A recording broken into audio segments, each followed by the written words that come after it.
Every empire's end begins not with collapse, but with rerouting. And in 2025, the world's supply chains are being rerouted, fast.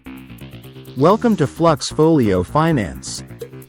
Today, we unpack the next chapter of the global economic war that's reshaping everything from semiconductors to soybeans. The US-China trade war, now entering its second, more dangerous phase. If Phase 1 was about tariffs, broad, blunt, headline-grabbing, then Phase 2 is surgical, targeted, strategic, and, some might argue, existential. Let's rewind briefly. Back in 2018, the Trump administration initiated sweeping tariffs on Chinese steel, solar panels, and later, nearly all imports. Beijing responded in kind. The world braced for recession. But the global system, resilient, deeply integrated, absorbed the blows.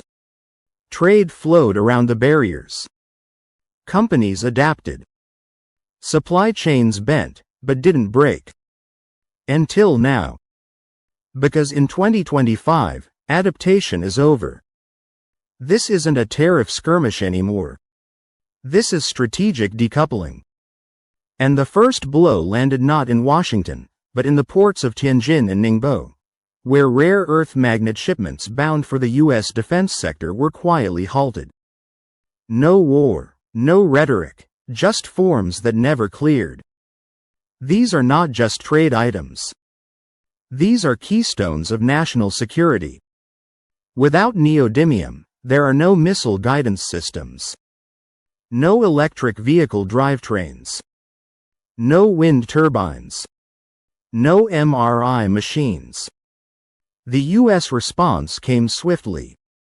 In a historic escalation, the Biden administration, under growing pressure from the Trump campaign's America First 2.0 narrative, slapped a 245% tariff on Chinese EVs, citing both dumping practices and embedded strategic threats. Simultaneously, the Department of Commerce announced emergency subsidies to accelerate rare earth mining in Nevada and magnet refining in Texas. But here's the truth behind the headlines. This isn't about cars. It's about control. Because both sides know the same thing. Whoever controls the supply chain controls the century. And that's where the deeper rupture begins. Multinational firms, once the proud flag-bearers of globalization, are now splitting their operations. Tesla is moving battery production to Mexico.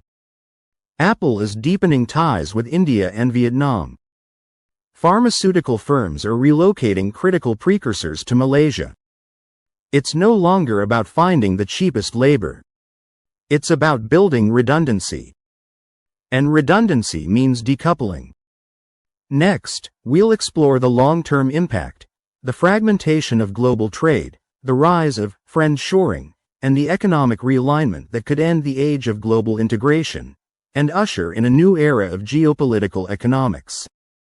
Because Phase 2 of the trade war isn't just about who trades with whom. It's about who gets to design the future and who's left importing it. A world divided by design. Globalization was never a promise. It was a convenience.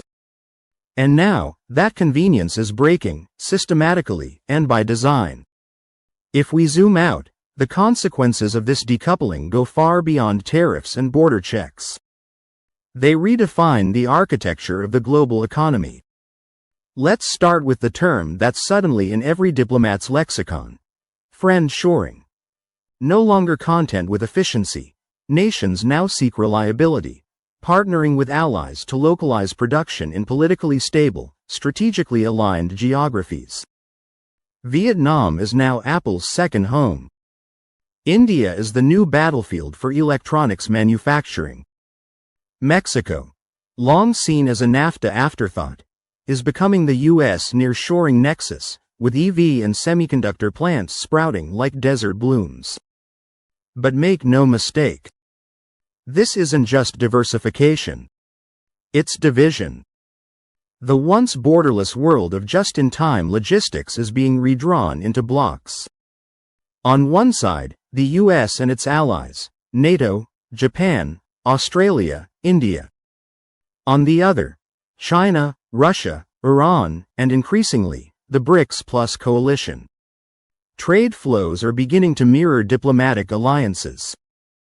Data governance is fragmenting. Supply chains are becoming national security assets.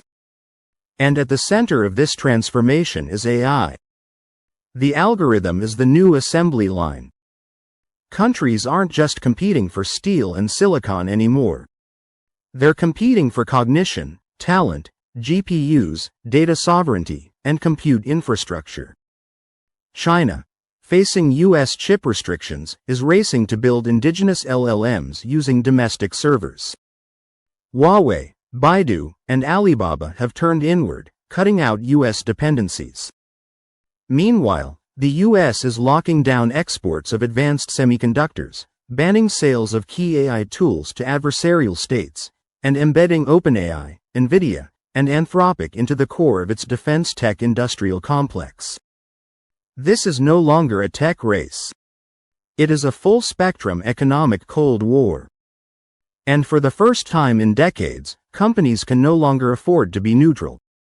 BlackRock, Boeing, NVIDIA, Apple.